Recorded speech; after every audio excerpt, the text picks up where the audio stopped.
प्रतिष्ठिता मनो मे वाचि प्रतिष्ठितम्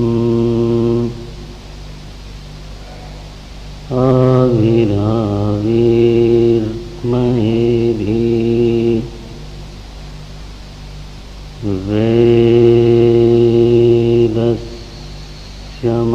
वेदस्यमानस्थः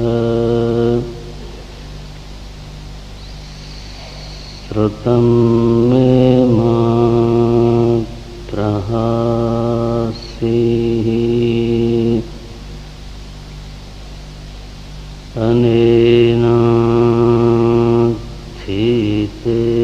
अनेनाधीतेन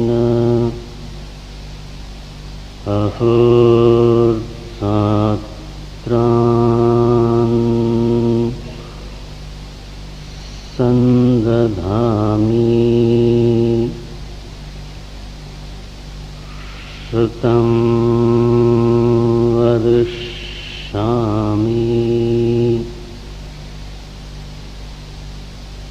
सत्यं वदिष्यामि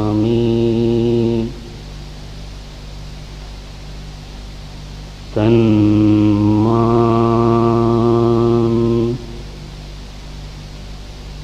अवतु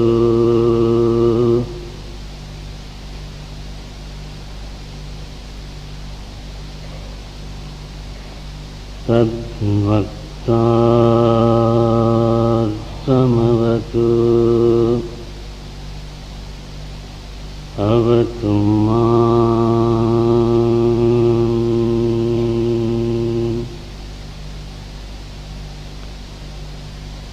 अवतु वक्तारम्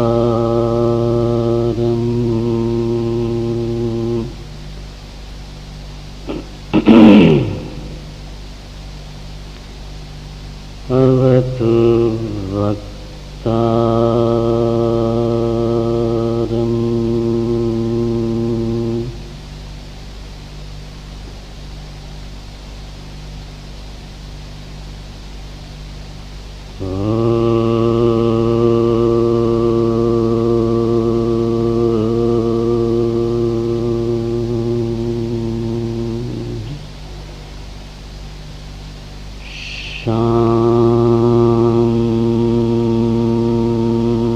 शान्तिः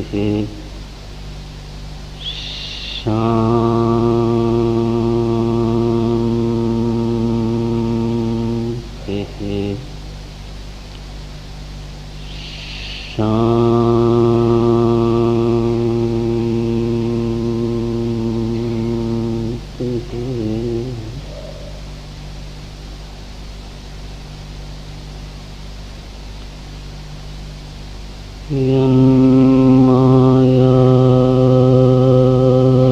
यन्मायावशवर्ति विश्वमखिलम्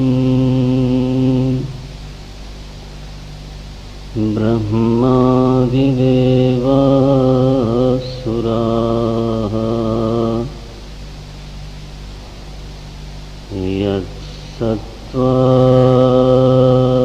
यत्सत्त्वादमृषैव भाति सकलम् रज्जो यथा हेर्भ्रमः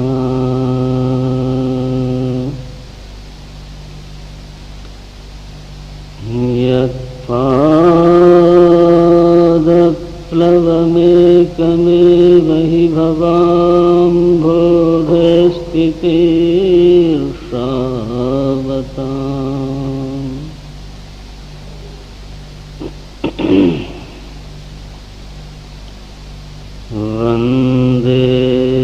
वन्देऽहं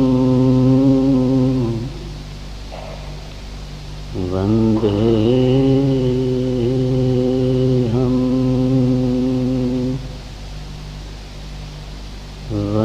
वन्देऽहं तमश्चेषकारणपदम्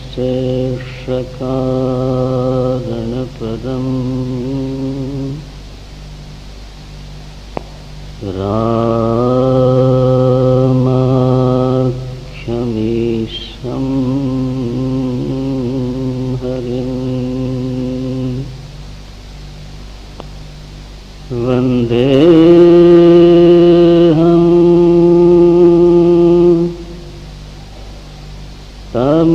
शेष कारण परम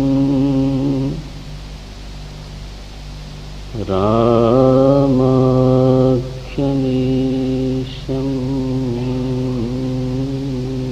हरिं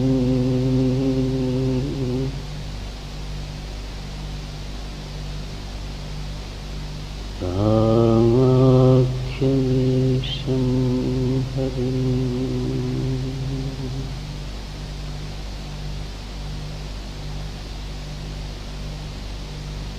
श्री राम जय राम जय जय राम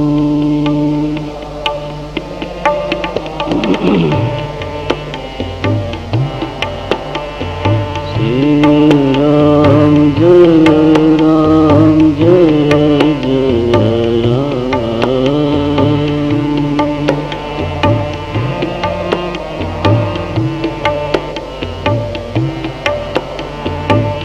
श्री राम जय राम जय जय राम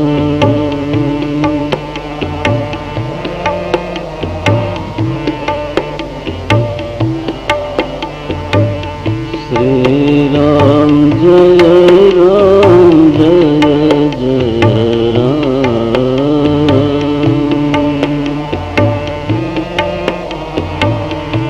श्री राम जय राम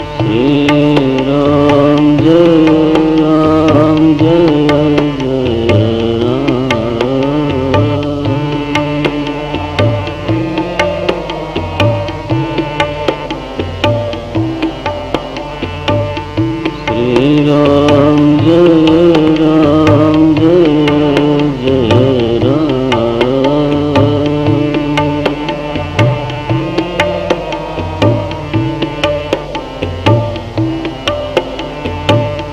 श्री राम जय राम जय जय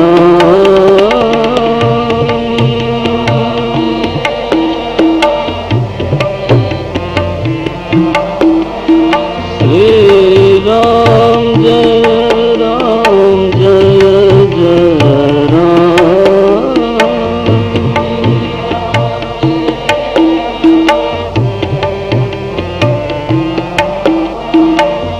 श्री राम जय राम जय जय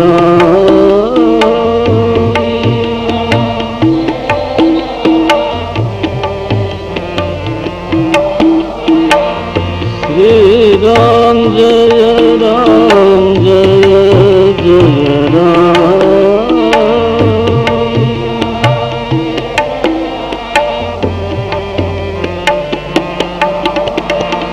श्री राम जय राम जय जय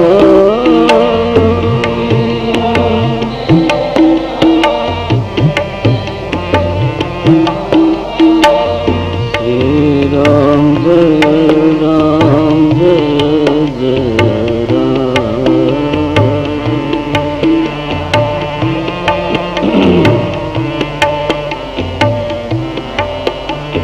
श्री राम जय राम जय जय श्री राम जय राम जय जय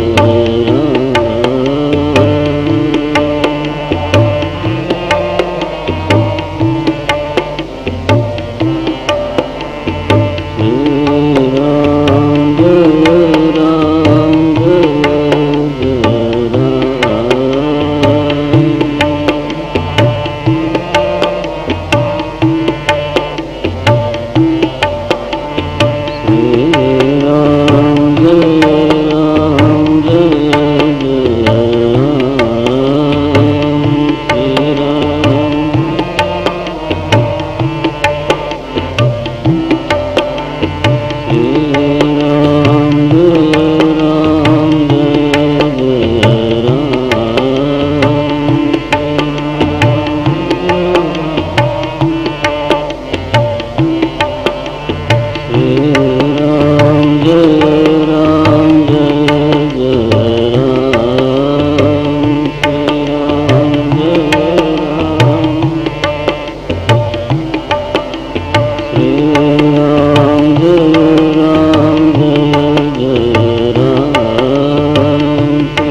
श्री चित्रकूट धाम में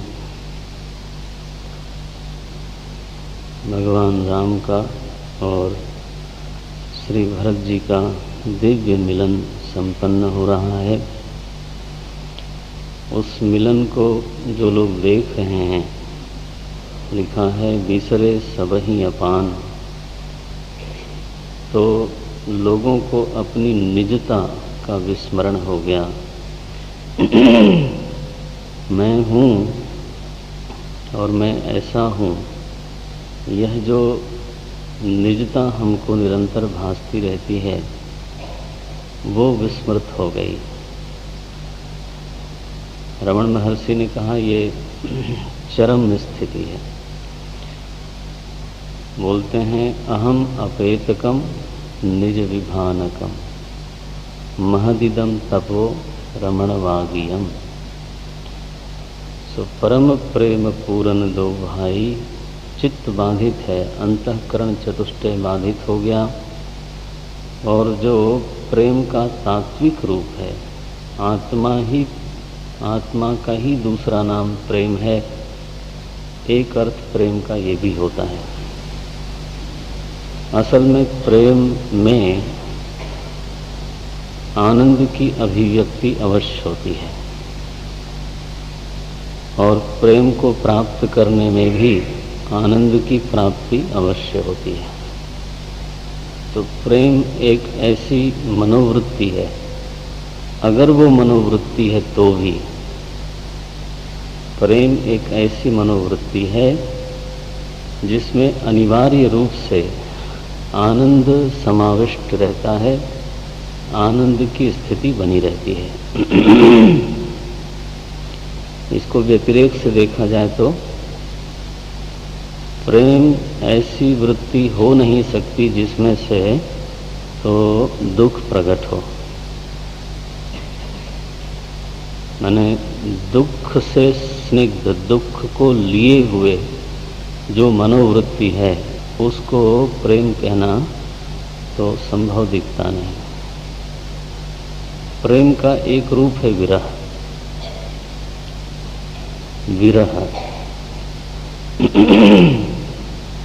तो विरह में ऐसा जरूर प्रतीत होता है कि विरह में दुख है,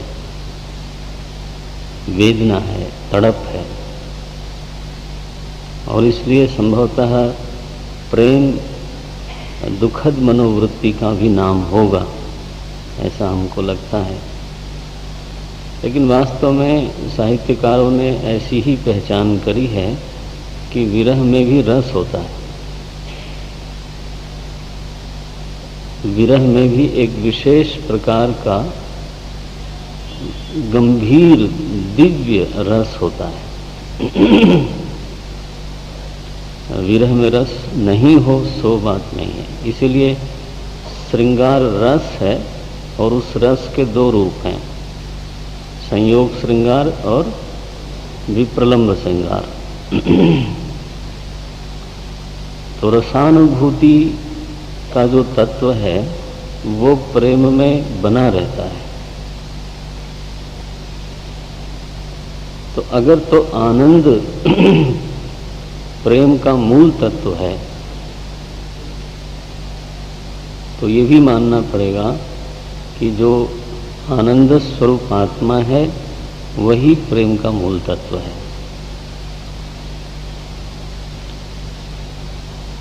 तो फिर ये भी मानना पड़ेगा कि आत्मानंद की चित्त में जो अभिव्यक्ति है वही फिर प्रेम के रूप में प्रकट होती है।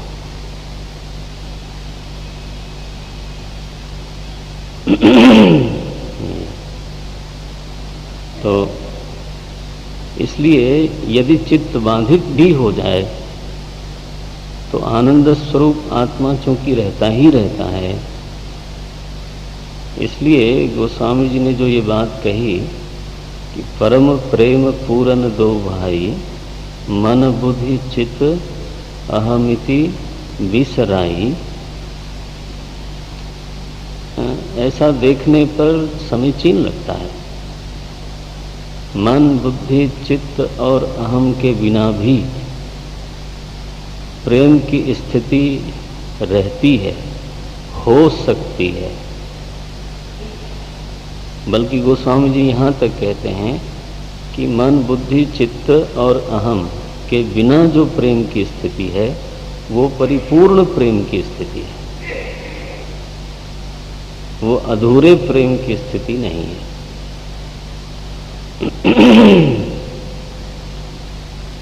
तो जो लोग वेदांत के संस्कारों से युक्त हैं, विद्यार्थी लोग हैं, वो इस बात को जाने कि यह ऐसा ही है जैसे साधारणतः ऐसा समझा जाता है कि मन के बिना आनंद की अनुभूति नहीं हो सकती।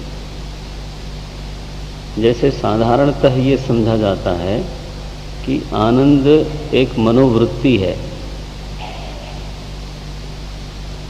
लेकिन वेदांत में यह प्रतिपादन हुआ और वो सही ही है कि आनंद एक मनोवृत्ति नहीं है, आनंद एक तत्व है।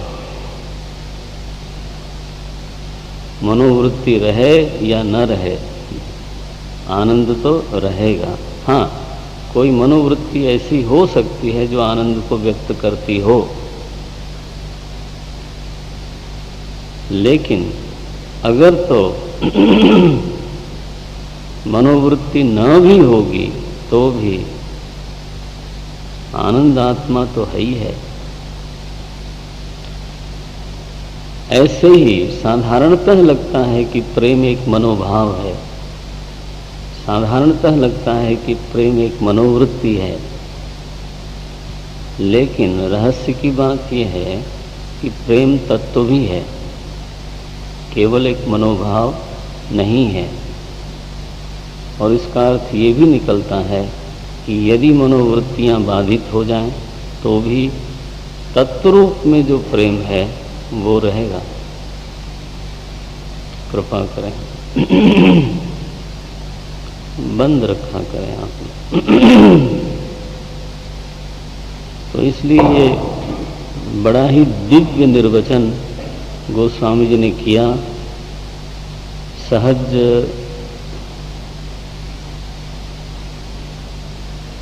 सहज रूप से पता नहीं चलता कि आखिर ये क्या चीज़ है जब वो बोलते हैं परम प्रेम पूरन दो भाई, मन बुद्धि चित्त अहम इति विसराई।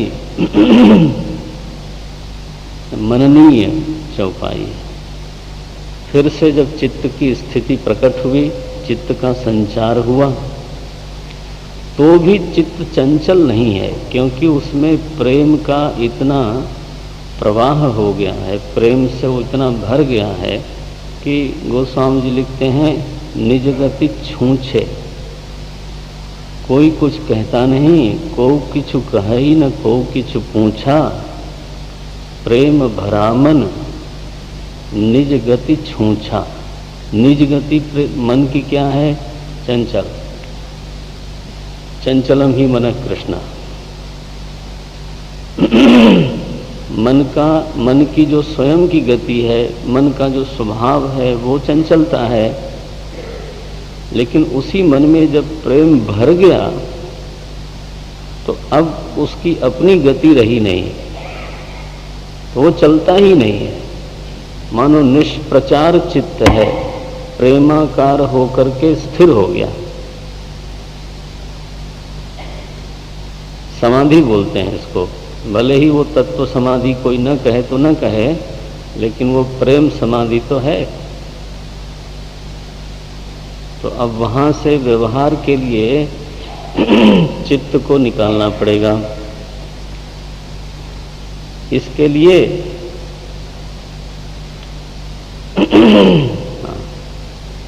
लिए निषादराज ने प्रेरित किया कि प्रभु, अच्छा साधारण प्रसंग उपस्थित करने पर शायद मन निकले भी नहीं, इसलिए निषादराज ने जो नाम लिया वो वशिष्ठ जी का लिया। नाथ साथ मुनिनाथ के मातु सकल पुर लोग, सबसे पहले वशिष्ठ जी का नाम लिया।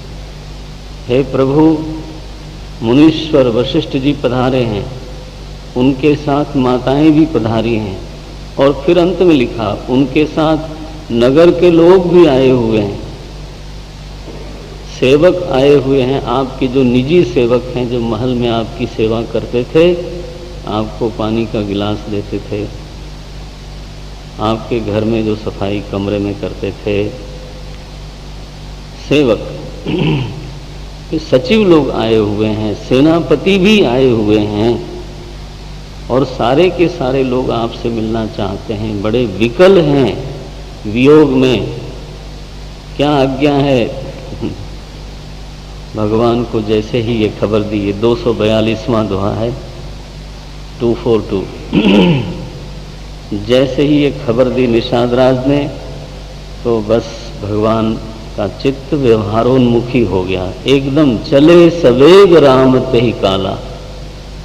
देखो, जो समाधिस्थ चित्त है, समाधिस्थ स्थिति है, वो चित्त में आई और अब चित्त से व्यवहार में आई। थोड़ा इस तरह से भी देखना चाहिए, वेग से चले, दौड़ते हुए मानो चले, और वहां गुरुदेव को दूर से प्रणाम किया। अब ये भी एक भगवान का सेतु बंधन है। हुआ ये था कि श्रृंगवेरपुर में निषादराज ने वशिष्ठ जी को दूर से प्रणाम किया था, ये दिखाते हुए कि मैं बहुत छोटा हूँ और कुल गुरु वशिष्ठ ब्रह्मर्षि, तो दूर से प्रणाम किया। और वशिष्ठ जी ने, तो ठीक है निषादराज अपनी ओर से दूर से प्रणाम करें वो ठीक है, लेकिन वशिष्ठ जी ने दूर से ही आशीर्वाद दिया। तो भगवान ने एक संकेत किया कि अगर हमारा सखा दूर से प्रणाम करता है और दूर से आशीर्वाद का पात्र है, अगर हमारा सखा कहीं अछूत सा है, अस्पृश्य है, तो फिर उसका सखा होने के नाते मैं भी फिर वैसे ही हुआ। तो भगवान ने दूर से ही प्रणाम कर दिया। गुरहि देख सानुज अनुरागे, दंड प्रणाम करन प्रभु लागे। वहीं दूर दूर से प्रणाम, दंड प्रणाम कर दिया वशिष्ठ जी को। अब उतना बड़ी संवेदना थी वशिष्ठ जी में, एकदम मन में संदेश चला गया, दौड़े, बोले राम तुम तो ऐसा न करो भाई, दंड न दो। लिखा मुनिवर धाई लिए उर लाई। दौड़े वशिष्ठ जी, भगवान राम को गले लगाते हैं, और फिर जब निषादराज ने प्रणाम किया, ये सेतु बंधन हो गया। यही सेतु बंधन है, निरंतर हो रहा है। अब निषादराज ने जब प्रणाम किया तो लिखा है प्रेम पुलक केवट कही नामू, कीन्ह दूरी ते दंड प्रणामो। दूर से प्रणाम किया तो बरबस राम सखा ऋषि बरबस भेंटा। अब देखो, राम सखा को केवट नहीं है ना, वो कौन है? राम सखा। तो राम सखा को बरबस बलात् ऋषि ने उठा करके गले लगाया, सुमन वृष्टि हुई है। बोले राम जी से संबंध हो जाने के बाद तो कौन पवित्र नहीं हो जाता है। गोस्वामी जी इस प्रकरण का रुचि लेके उल्लेख करते हैं, संकेत करते हैं भक्ति में सभी राम के हैं, तो वहाँ दूरी जो है वो राम जी को बहुत प्रिय नहीं है।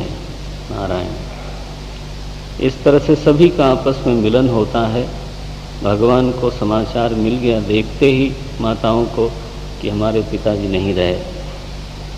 करी पितु क्रिया, तो उन्होंने श्राद्ध क्रिया करी है भगवान ने। अच्छी तरह से जो वहाँ संभव था वन में, उस तरह से उन्होंने वहाँ श्राद्ध किया।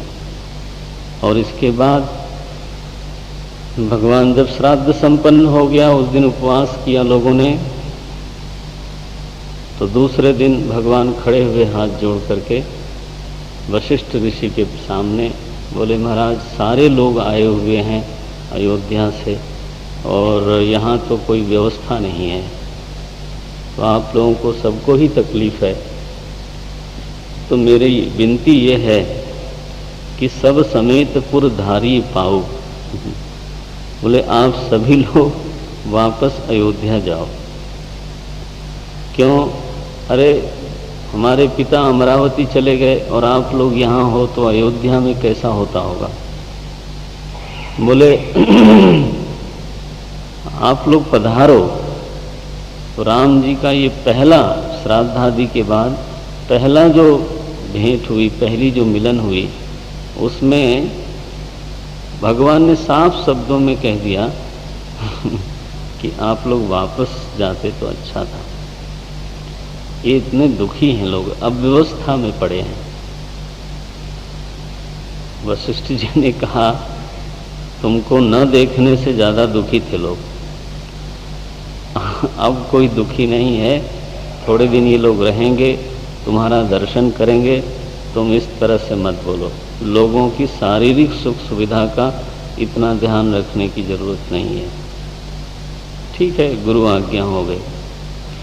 इसके बाद सभाओं का एक क्रम चला, सभाओं का एक दौर चला है यहाँ पर। कितनी सभाएं हुई? तो लगभग 4 सभाएं हुई। पहली जो सभा हुई वो श्री भरत जी, माताएं और गुरुदेव ने आपस में की। और जब गुरुदेव ने वो सभा की, तो इसको जरा ध्यान में रखने वाली बात है, जो पहली सभा हुई उसमें नगर के गण्यमान्य लोग थे। तो श्री भरत जी थे, शत्रुघ्न जी थे, माताएं थीं, सचिव थे, सभी लोग थे। तो गुरुदेव ने पहले तो 5 मिनट कुछ बोला। ये बड़ा जरूरी है कि बेसिक्स जो हैं वो सभा के पहले क्लियर होना चाहिए। क्या है वो? बोले देखिए, हम लोग जिसके साथ बात करना चाहते हैं और जिससे कुछ बात मनवाना चाहते हैं, तो उसके बारे में थोड़ा आप लोग ध्यान में रख लो कुछ बातें। वो प्रभु हैं और उनसे मनवाने वाली बात जो है वो ठीक नहीं है, बल्कि उनकी मानने में भलाई है। हमारा प्रेम है, ठीक है, हम आए हैं यहाँ पर चित्रकूट में उनसे मिलने के लिए, उनको वापस ले जाने के लिए, लेकिन ये बात सही नहीं है कि हम जो सोचते हैं वही सही है और हम किसी तरह से भावनात्मक दबाव डाल के या कैसे भी उनको मना लेंगे। ये मनाने वाली बात छोड़ देनी चाहिए। देखो, ये तो सभाओं में मन में रहना चाहिए। जो हमसे बड़ा है और हमको मालूम है कि उसका अनुभव हमसे बड़ा है, हमको मालूम है कि उसका विवेक हमसे ज़्यादा है,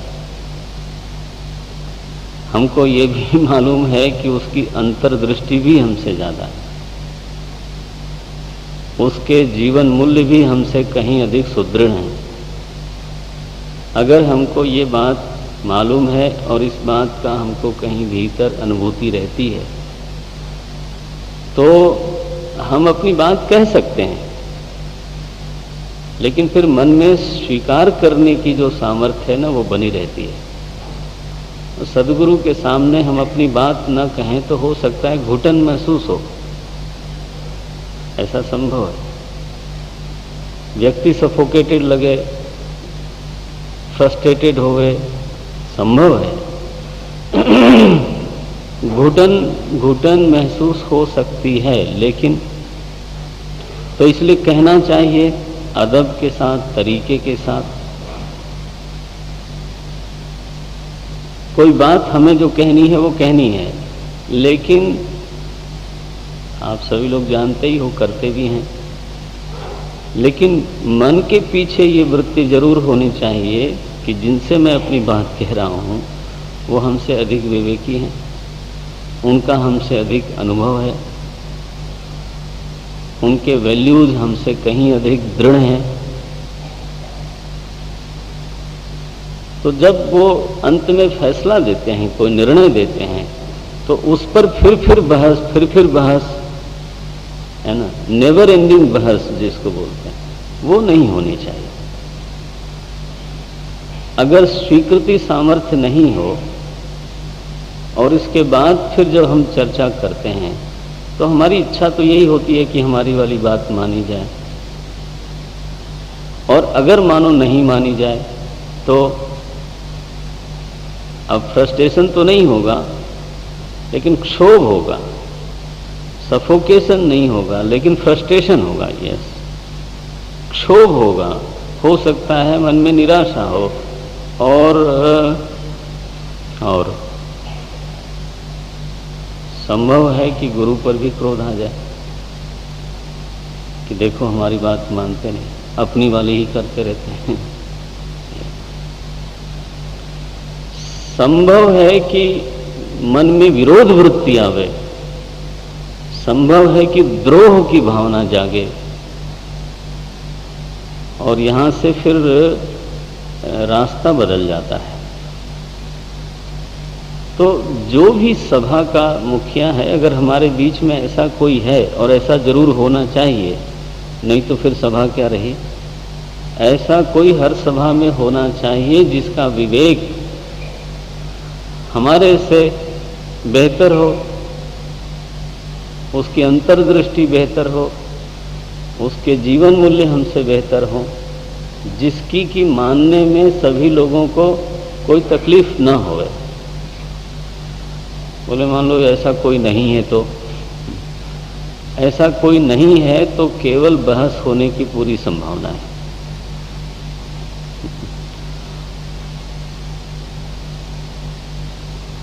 और मुझे मालूम नहीं कि केवल बहस से कोई निर्णय निकल सकता है कि नहीं, क्योंकि somebody has to have the ultimate word। कोई तो ऐसा होना चाहिए जिसका वचन अंतिम माना जाए, तो तभी मजा है, तभी चर्चा में भी मजा है। असल में बहस का इतना आदर नहीं होता। बहस तो आप टीवी पर देखते ही रहते हैं, कोई फैसला होता है क्या? मैं तो अब देखता नहीं, ऊब गया मैं, क्योंकि वहां कोई खड़ा नहीं होता फैसला करने के लिए। सब अपनी बात मनवाते हैं, और उसमें इतनी जल्दीबाजी हो जाती है कई बार तो कि एक ही साथ तीनों बोलते हैं। माने हम सुनना चाहते हैं कि कोई कुछ नहीं, वो संचालक बेचारा भी परेशान हो जाता है। कोई किसी की बात मानने को राजी नहीं है, मनवाने को राजी है बस। तो सभा में आपने 2 सभाएं देख ली हैं मानस में।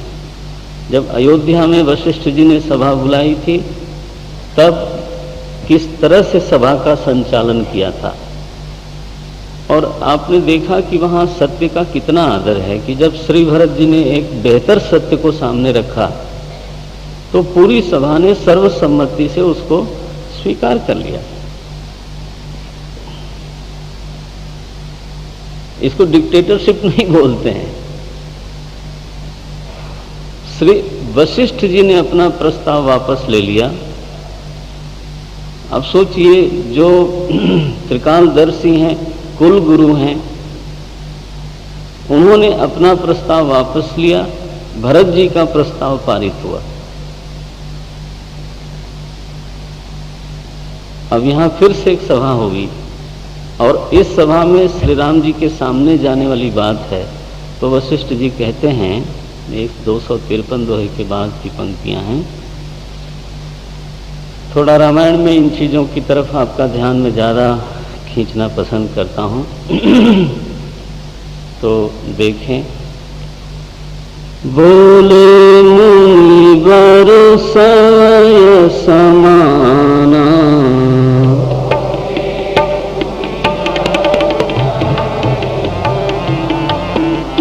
सुनो सभासद भरत सुजाना,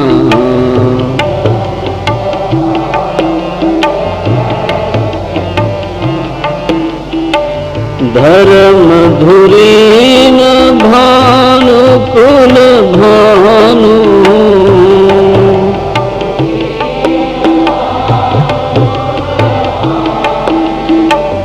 राजा राम सब सद्भगवानु,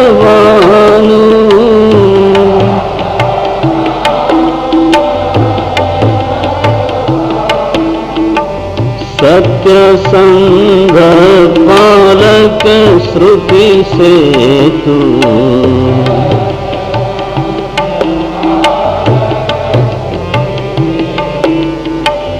राम जन्म जगदंगल हेतु,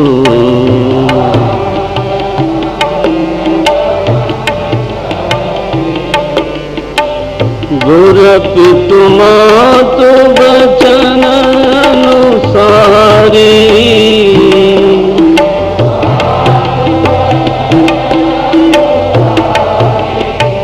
खल दलु दल न देव हितकारी,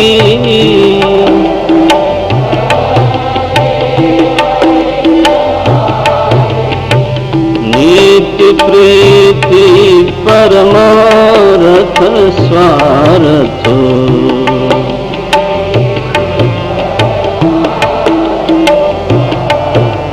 नीति प्रीति परमारथ स्वार्थ,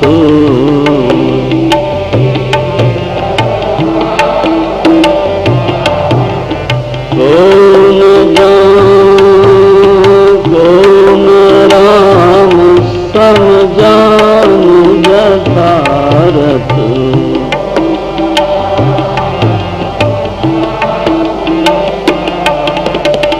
विधि हरिहर शशि रवि ऋषिकाला,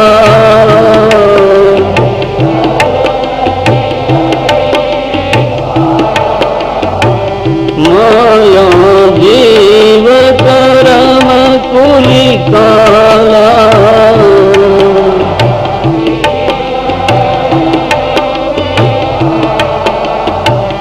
अहिप महिप जह लगी प्रभुताई,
सोई।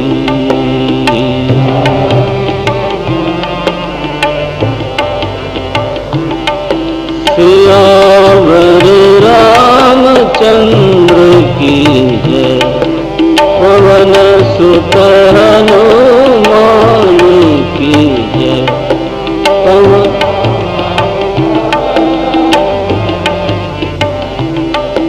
उमापति महादेव की जय।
माना। समय के अनुसार वशिष्ठ जी बोलते हैं, हे सभासदों सुनो, आप सभी लोग ज्ञानी हो। हे भरत सुनो, आप बहुत समझदार हो। तो सभी के विवेक पर भरोसा व्यक्त करते हैं वशिष्ठ जी। सुनो सभासद भरत सुजाना, सुनो आप लोग।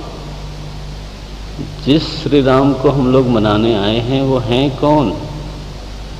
धर्म धुरीन भानुकुल भानु राजा राम।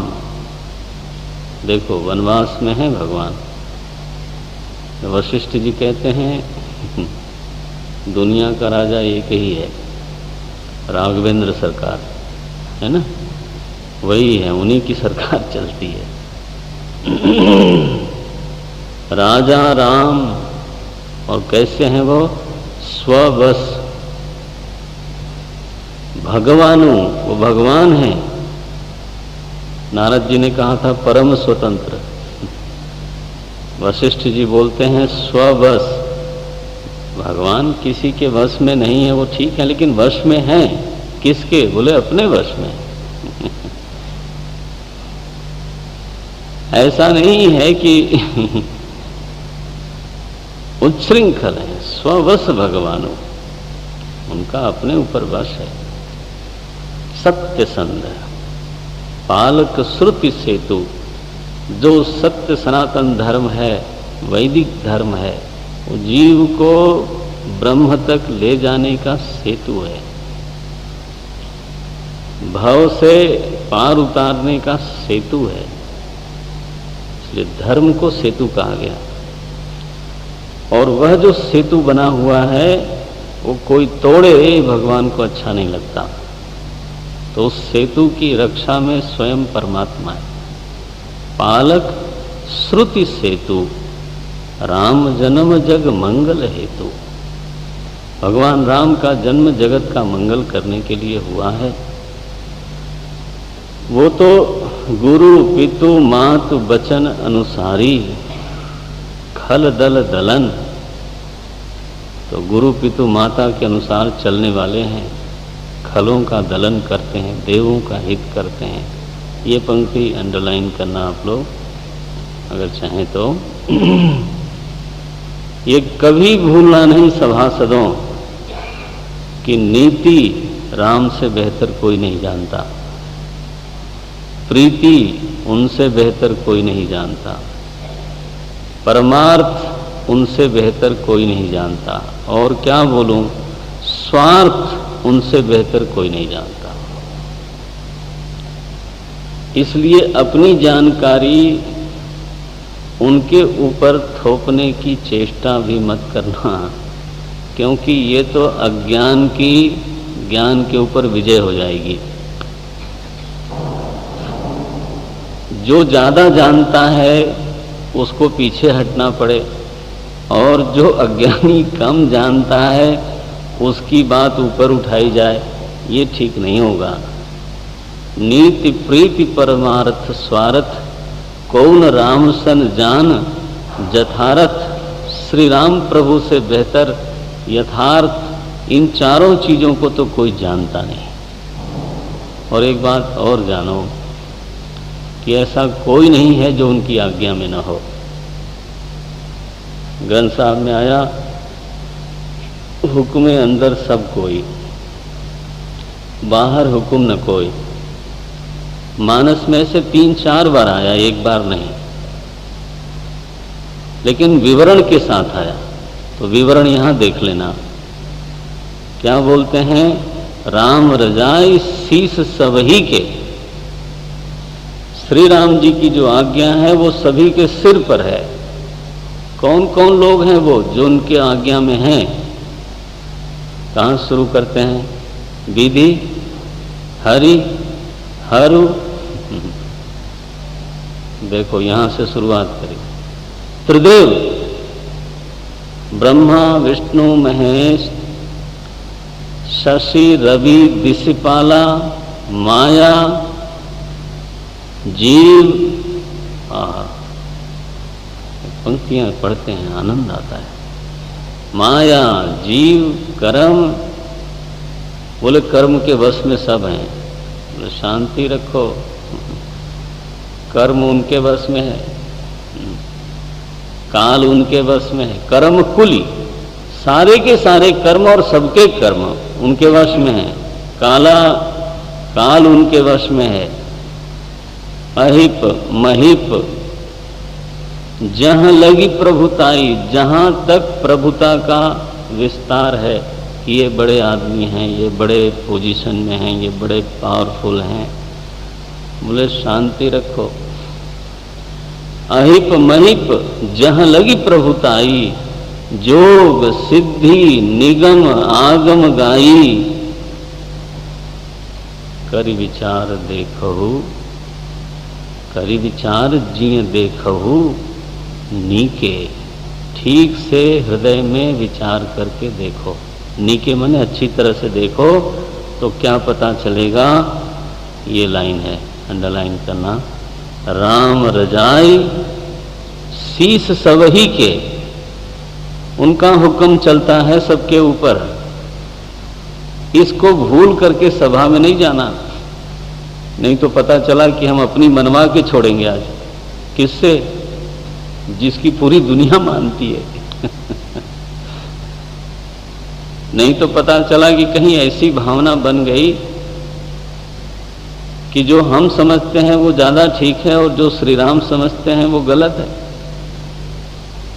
तो अल्पज्ञ को भ्रम होना तो उसका स्वभाव ही है, तो वो बार बार भ्रमित होता रहेगा और राम जी को ही दोष देता रहेगा कि उन्होंने ठीक समझा नहीं, गलती कर गए राम जी। राम जी से बहुत गलतियां होती रहती हैं भाई बीच बीच में। वैसे तो ठीक हैं, सज्जन हैं, लेकिन हमारे जितनी बुद्धि नहीं है। ये हम अल्पज्ञों को ये भ्रम होने में क्या दिक्कत है? छोटे बेटे को बाप का की अल्पज्ञता लगती ही रहती है। गुरुजी एक जोक सुनाते हैं। बोले पिता को ऐसा लगा, वो 50-60 साल के थे, तो उनका बच्चा 50 साल के होंगे, उनका बच्चा 12-13 साल 16 साल का। तो 12-13-16 साल के बच्चे ना, वो अपने को अधिक सर्वज्ञ समझते हैं। वो समझते हैं ये बुढ़ा गए, इनको दुनिया का मालूम क्या। 10वीं शताब्दी के तो जीव हैं ये। इनको लैपटॉप तो आता नहीं। हाँ, उनको यही लगता। तो पिता ने सोचा कि कभी कभी इनसे बहस करनी चाहिए, बच्चे को समझाना चाहिए, कभी डिस्कस करना चाहिए। तो उन्होंने कहा कि son, sometime no we should discuss about life.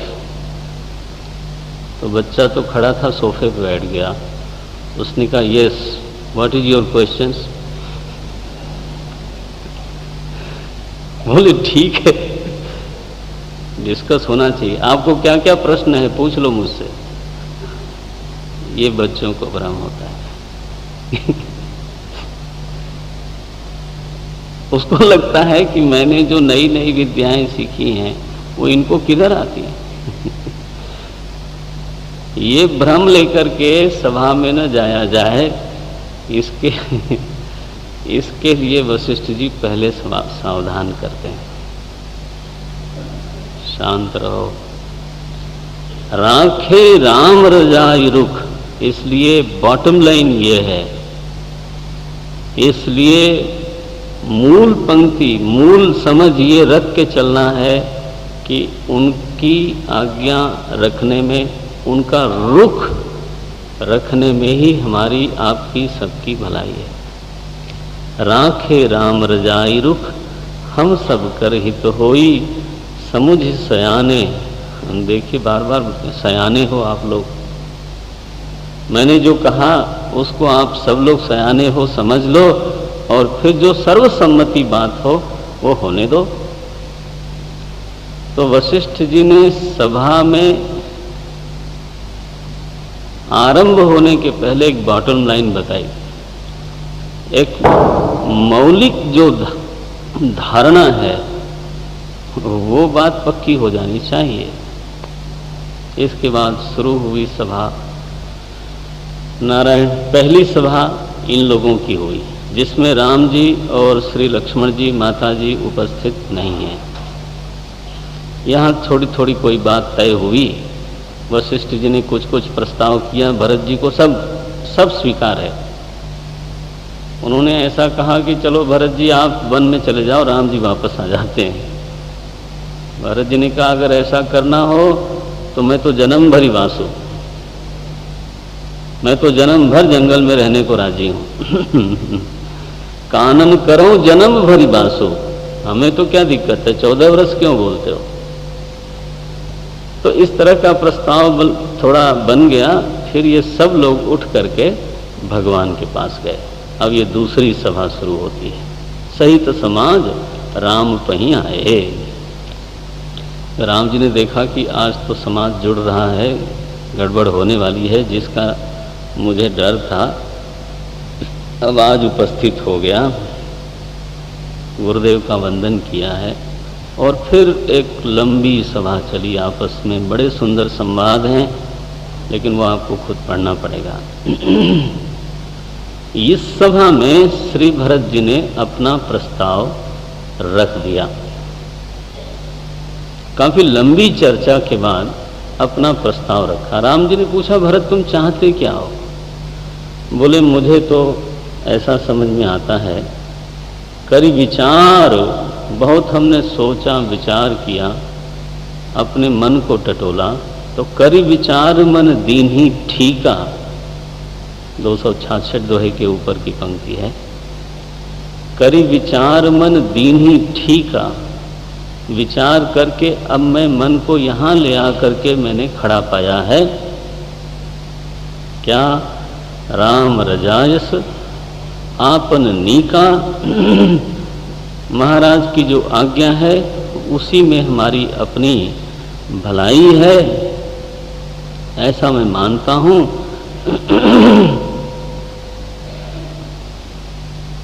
हमारी इच्छा यह है कि आप सिंहासन स्वीकार कर लो, बस इतना हम चाहते हैं और कुछ नहीं। 268 दोहे के ऊपर की पंक्ति है, तिलक समाज साज सबुआना। इस सभा में श्री भरत जी ने ये बात खुली कर दी कि हम इसलिए आए हैं। मिली होगी पंक्ति, तिलक समाज साज सब आना करिए सुफल। उसको आप लोग सुफल कर दो प्रभु, लेकिन साथ में लगाते हैं प्रभु ज्यों मन माना। आपका मन अगर मानता हो तो। अब राम जी पहले बोल चुके हैं कि भरत जो बोलेंगे मैं कर दूंगा, और भरत जी ने यहां सीधा सीधा बोल दिया। उसी समय भगवान की ही प्रेरणा से वो जनक जी के दूत दौड़े हुए आए, बोले महाराज मिथिलापुर से जनक जी पधारे हैं। बस राम जी को तो छुट्टी मिल गई। बोले नहीं, स्वागत करना चाहिए, आखिर ससुर जी आए हुए हैं। वो सारी सभा विसर्जित हो गई, गड़बड़ हो गई, समझो आप। सब लोग उठे स्वागत करने के लिए, और यहाँ फिर स्वागत सत्कार का क्रम चला। जानकी जी अपने पिता से मिलती हैं। पिताजी ने कहा, पुत्री तुमने दोनों कुलों को पवित्र कर दिया। तुमने जो विनय, तुमने जो आचरण दिखाया है, उससे मुझे इतना संतोष है। अब ऐसे पिता थे महाराज, ये नहीं सिखाना था उनको कि तुम क्यों चली आई जंगल में, तुमको तो कोई वनवास नहीं हुआ था, बेवकूफ हो, कोने में ले जाके समझाएं। वो नहीं पिता थे महाराज, ऐसे पिता नहीं थे। पुत्र पवित्र किए कुल दो, तुमने जो आचरण किया है, तुमने जो निर्णय लिया है, उससे आज दोनों कुल पवित्र हो गए।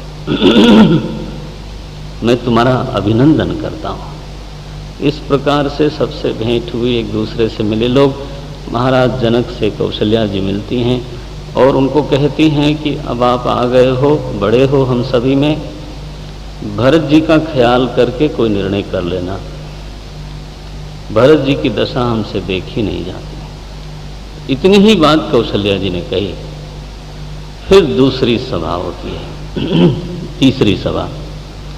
तीसरी सभा हुई जनक जी की और वशिष्ठ जी की, और माताएं भी बैठी हैं। वहां कुछ विशेष तय हो नहीं पाया। तब इन लोगों ने श्री भरत जी को बुलाया। अब फिर से ये चौथी सभा हुई, और फिर पांचवी में भरत जी, जनक जी, वशिष्ठ जी, माताएं, सभी लोग प्रभु राम के पास गए हैं। ये अंतिम सभा है।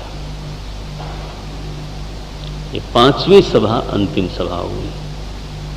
वहां पर देवताओं को लगा कि राम जी तो आज ऐसे दिखते हैं कि भरत प्रेममय, राम जी भरत के प्रेम को ही धारण करके मानो बैठे हैं, और भरत राम प्रेममय। दोनों का व्यक्तित्व एक दूसरे के प्रेम से सराबोर है। उनको लगा आज शायद निर्णय भी हो जाएगा, और गड़बड़ निर्णय न हो जाए, तो उन्होंने अपनी एक माया चलाई। क्या माया चलाई? बड़े लोगों पर तो चली नहीं, भरत जी पर नहीं चली और लोगों पर नहीं चली, लेकिन जो प्रजा थी ना, जो सचिव थे, जो सेनापति थे, जो और लोग थे, अब उनके मन में एक इच्छा होने लगी कि चाहे इधर चाहे उधर, ये ना फैसला हो जाना चाहिए। अब बहुत हो गया। ये 4 दिन से रोज चर्चा होती है, कुछ फैसला नहीं होता है। अब वो बात नहीं रही मन में कि नहीं फैसला हो तो जाने का ही फैसला हो, नहीं। देवता लोग इतना सफल हो गए, अब उनको भगवान के वापस जाने का प्रेम नहीं है, फैसले से प्रेम है। दिस वे और that way, now this should be decided. अब तो फैसला हो जाना चाहिए। तो सबके मन में उच्चाटन है। आप जानते हो ना, जब व्यक्ति की मनोवृत्ति फैसले की तरफ चली जाती है, इसका मतलब है कि उसको घर की याद आ रही है, और इसका मतलब है कि वो एग्जॉस्ट हो चुका है। तो कई बार मुझे मैनेजमेंट के लोग और नेतृत्व करने वाले लोग ऐसा समझाते हैं कि कई बार विषय को इतना देर तक अधर में लटकाना चाहिए, हाँ, उसको झुलाना चाहिए, नहीं इधर न उधर, नहीं इधर न उधर, कि दोनों पक्ष एग्जॉस्ट हो जाएं। और अब उनकी मनोवृत्ति बन जाए कि भाई दिस वे और दैट वे। इसका मतलब है लोगों की मनोवृत्ति अब फैसले की तरफ चली गई है। अब जो भी फैसला होगा वो फट से स्वीकार हो जाएगा, बस। ये यीशु के प्रति प्रेम नहीं रहा। अब तो हो जाए जो भी होना हो, खत्म करो यार, बहुत हो गया। तो ये जो देव माया है, ये लग गई महाराज अयोध्या वालों को। अब आप जानते हो समष्टि संकल्प जो है वो व्यष्टि को प्रभावित करता है। इसीलिए कहा जाता है कि प्रजा की मनोवृत्ति बनाओ तो राजा को वैसा ही सोचना पड़ेगा, बात न करें।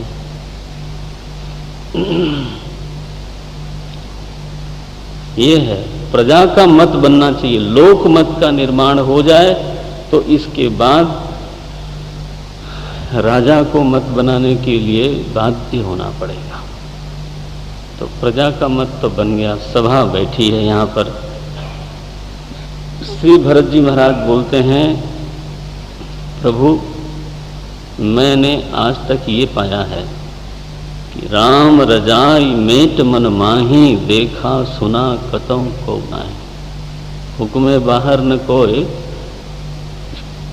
उसकी दूसरी पंक्ति देखिए क्या बोलते हैं, मन में भी कोई प्रभु की आज्ञा को मिटा दे, मन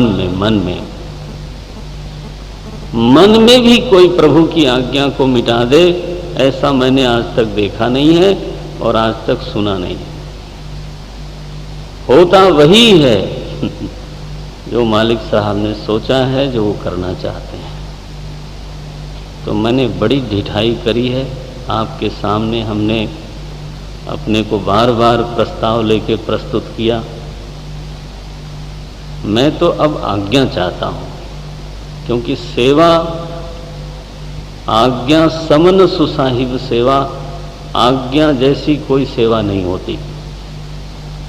ये मन में कोई कहे कि मैं सेवा करता हूं और आज्ञा न माने, बोले इसी में हित है, ऐसा मैं समझता हूं। तो आपका हित इसी में है, तो मैंने सोचा कि इसी तरह से आपकी सेवा ठीक हो गई। वो ठीक नहीं है। अगर मैं सेवक वृत्ति में हूं तो सेवा का सबसे परम रूप क्या है, लिखते हैं गोस्वामी जी 300 दोहे के बाद चौथी पंक्ति है, आज्ञा सम न सुसाहिब सेवा सो प्रसाद। सो प्रसाद माने वो जो आज्ञा रूपी प्रसाद है वो हमको प्राप्त हो। अब मैं कुछ नहीं बोलूंगा, अब वो प्रसाद हमको मिलना चाहिए। सो प्रसाद जन पावई देवा। संवाद अंतिम चरण में आया। भगवान बोलते हैं, तात भरत तुम धर्म धुरीना। हे भरत तुम धर्म की धुरी हो, लोक वेद विद।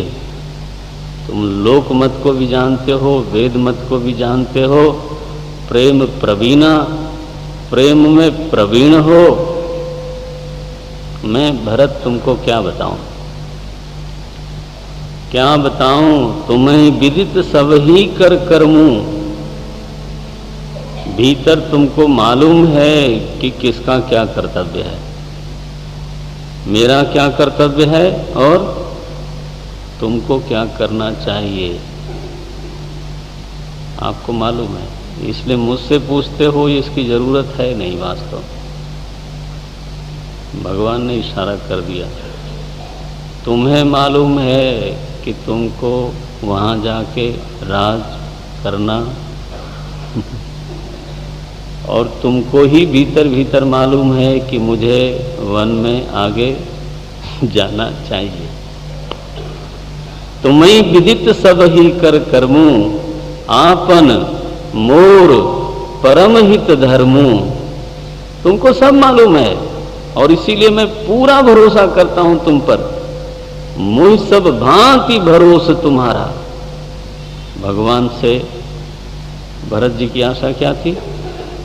कल हमने बोला था, भरत जी जानते हैं कि प्रभु राम पर ही मैं भरोसा कर सकता हूं। राम जी यहां क्या कह रहे हैं? मेरा तुम पर पूरा भरोसा है, तुम जो कहो वो होगा। भरत जी ने कहा, महाराज मैं प्रसाद के लिए खड़ा हूं, मुझे प्रसाद मिले। किसका? आज्ञा का। घुमा के क्यों कहना? आप आज्ञा दो, वही मेरा प्रसाद है। 305वें दोहे के बाद वो प्रसाद दिया भगवान ने। सहित समाज तुम्हारा हमारा, घर बिन वन गुरु प्रसाद रखवारा। सुनो भरत, गुरुदेव हमको वन में सुरक्षित रखेंगे, तुमको घर में सुरक्षित रखेंगे। तुमको सब मालूम है किसका क्या कर्तव्य है, सो तुम करहु करावहु मोहू। भरत जी अगर आप नहीं चाहोगे तो मैं अधर्म भी करूंगा। क्या बात है! मेरा धर्म बनता है कि मैं वन में जाऊं। हाँ, लेकिन अगर आप नहीं चाहते हो तो मैं धर्म छोड़ूंगा, मैं वापस जाऊंगा। अगर आप चाहते हो कि मैं धर्म करूं और अगर आप चाहते हो कि तुम भी धर्म करो तो सो तुम करहु करावहु। भगवान ये नहीं कह रहे हैं कि मैं अपना धर्म खुद कर लूंगा, नहीं, बोले तुम मुझसे करवाओ। कैसा समर्पण है भगवान का भक्त के प्रति। सो तुम करहु करावहु मोहू, तात तरनि कुल पालक होहु। सूर्य वंश के पालक बनो। मुझे मालूम है कि 14 वर्ष तक तुम्हें बहुत तकलीफ है और मैंने सुना है कि भाइयों में संपत्ति का बंटवारा होता है। भगवान कहते हैं आओ एक नई परिपाटी चलाते हैं। बोले आओ भाइयों में आज विपत्ति बांटी जाए, कुछ तुम ले लो, कुछ हम ले लेते हैं। एक नया बंटवारा रामायण का है। बाटे विपत्ति सब ही मोहि भाई, बाटे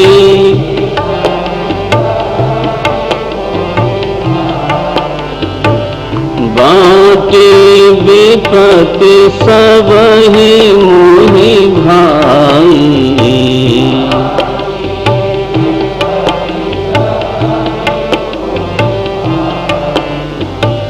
तुम्हें अवधि भरी बड़ी कठिनाई, तुम्हें अवधि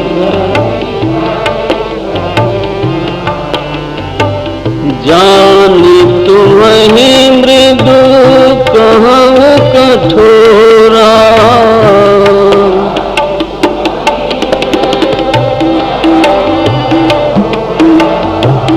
जाने तुम्हें मृदु कहूँ कठोरा।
सुख स्वामी विमुख दुख दोषु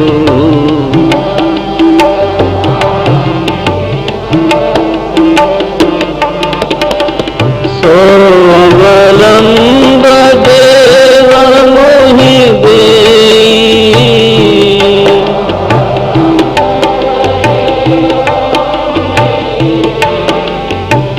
अवधि पार पावो जेहि से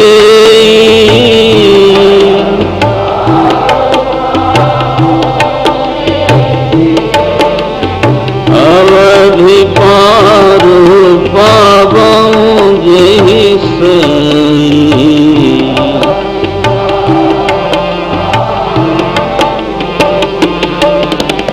अत्रि कहे तब भरत सन अत्रि कहे शैल समीप सुकूप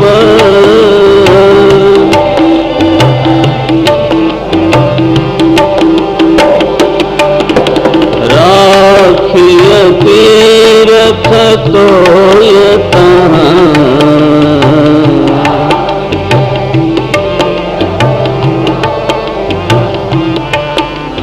पावन अनूप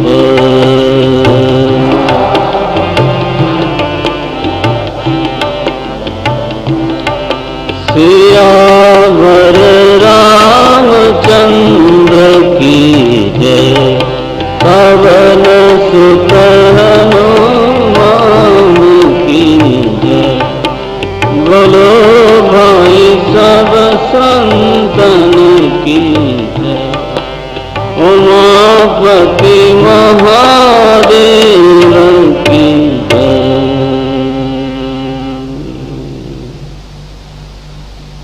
भगवान राम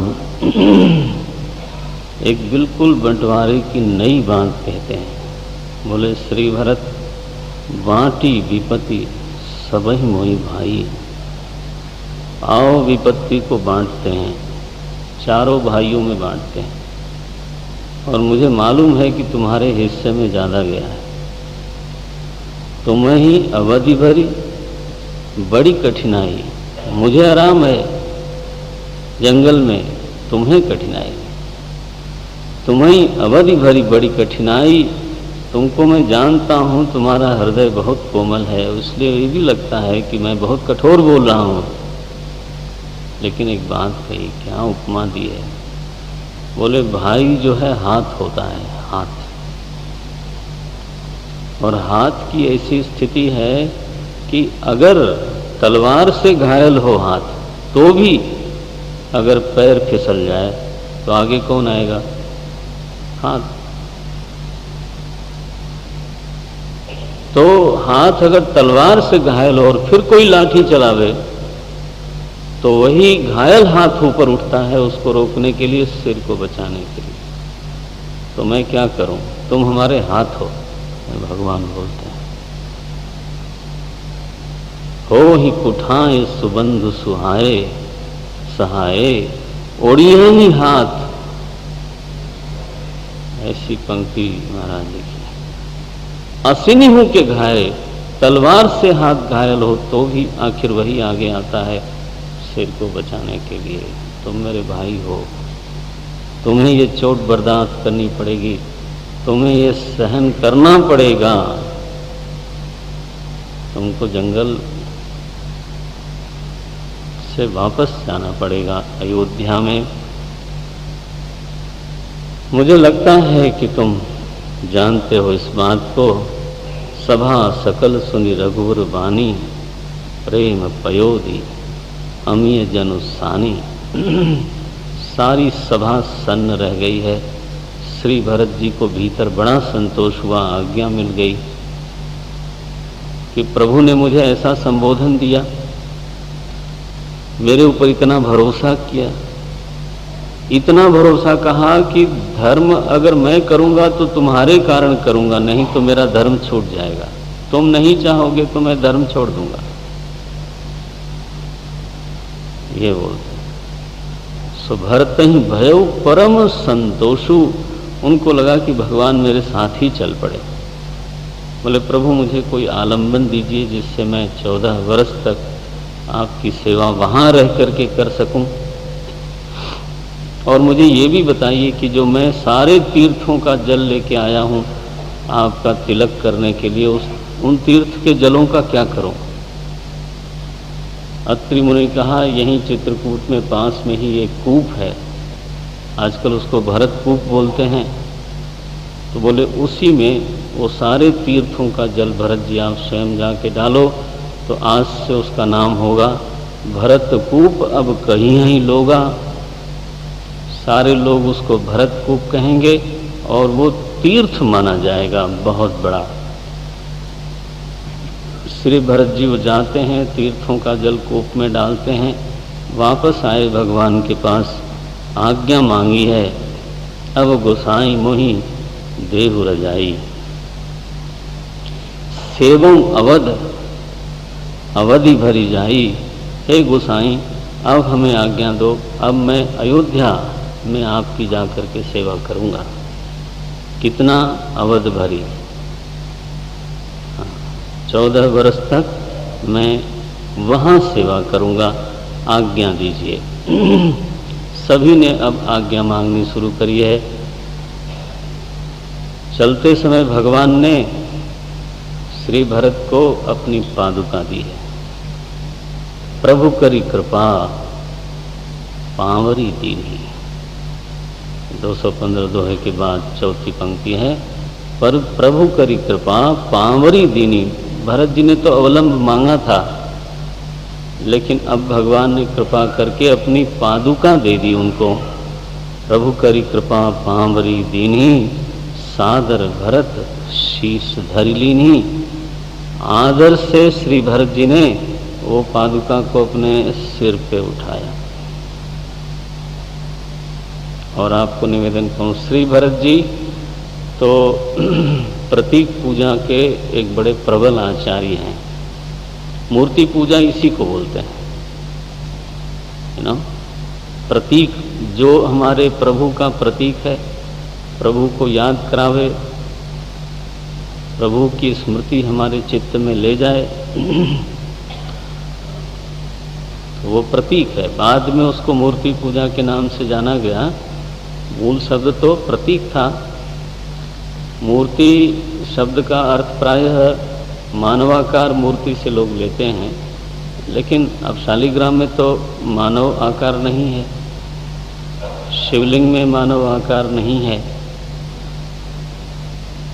तो जो प्रतीक है हमारे प्रभु का, कभी अग्नि की पूजा करते थे, कभी पर्वतों की करते थे, प्रतीकों से पूजा हो जाती है ना। तो हमारे श्री राम प्रभु की पूजा 14 वर्ष तक तो श्री भरत जी ने पादुका के रूप में करी।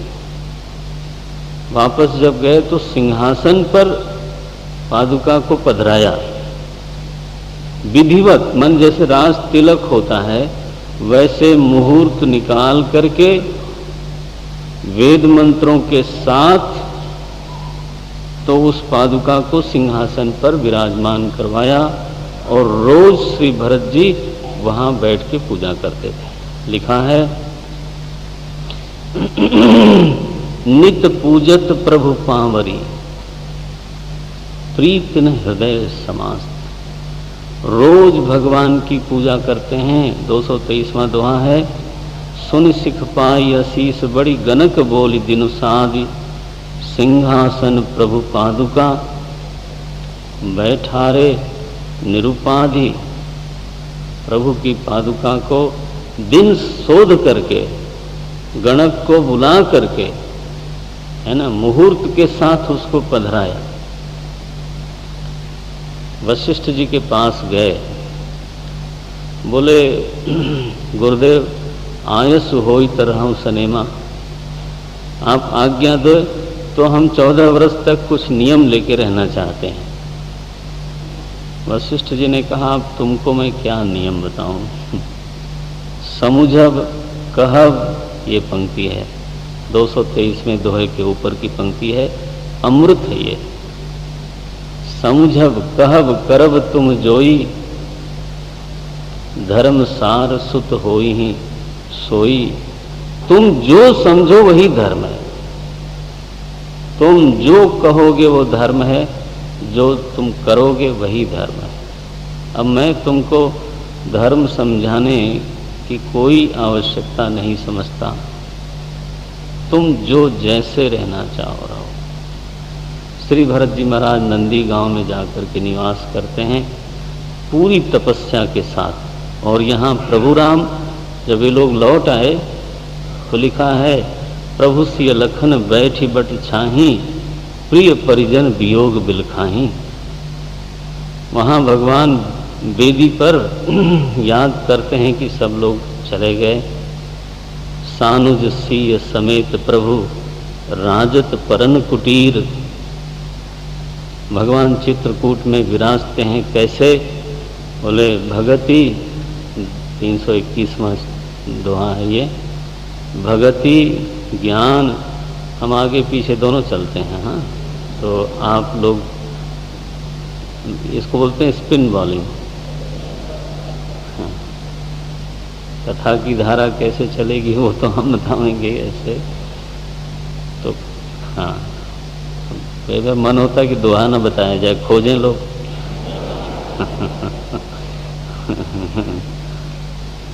तो भगवान वहाँ बैठे हैं चित्रकूट में, क्योंकि आगे जो अरण्य कांड है वो भगवान से शुरू होता है, इसलिए मैं भगवान की तरफ जाता हूँ। बोले ज्ञान विराग भगत ज्ञान वैराग्य जनु, सोहत धरे शरीर। ये है प्रतीक जो गोस्वामी जी ने स्वयं दिया। भगवान ज्ञान मूर्ति हैं, श्री लक्ष्मण जी वैराग्य मूर्ति हैं, और माता जी भक्ति रूपिणी हैं। ऐसे जैसे चित्रकूट में तीनों ही विराज रहे हों, इस प्रकार से अयोध्या कांड संपन्न होता है। वंदन किया है गोस्वामी जी ने, भरत चरित करी नेम, तुलसी जो सादर सुनहि। सादर सुनहि करना तो बड़ी दूर की बात है ना, पहले आदर से उसको सुनना चाहिए। सीय राम पद प्रेम अवश्य होई, भव रस बिरति। और जो भव में रस हमारा लगा हुआ है उससे वैराग्य हो जाएगा। इस कांड का ये बड़ा फल है, भगवान से अनुराग और जगत रस से विराग। जिसको ये चाहिए उसको बार बार ये संवाद सुनना चाहिए, पढ़ना चाहिए। इति श्रीमद् रामचरितमानसे सकल कलि कलुष विध्वंसने द्वितीय सोपान समाप्तः, अयोध्या कांड समाप्तः। हम अरण्य कांड में प्रवेश करते हैं। अरण्य कांड में कुछ गंभीर प्रसंग हैं, लीला आगे चलती है। आइए पहले मंगलाचरण करें। मूलम धर्मतरोर्विवेक जलधे, पूर्णेन्दुमानन्ददम्,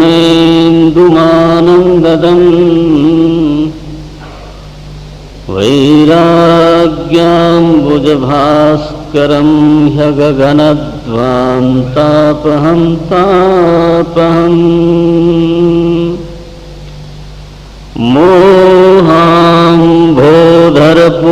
मोहाम्भोधरपूगपाटनविधौ, स्वसंभवं शङ्करम्, वन्दे ब्रह्मकुलं कलङ्कशमनम्। श्रीरामभूपप्रियम्।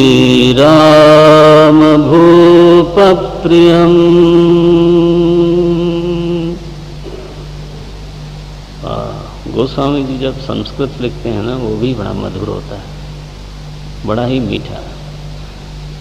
असल में उनकी चित्तभूमि ऐसी मिठास पर पहुंच गई थी कि वहाँ से जो भी प्रकट होता है मीठा ही मीठा प्रकट होता है।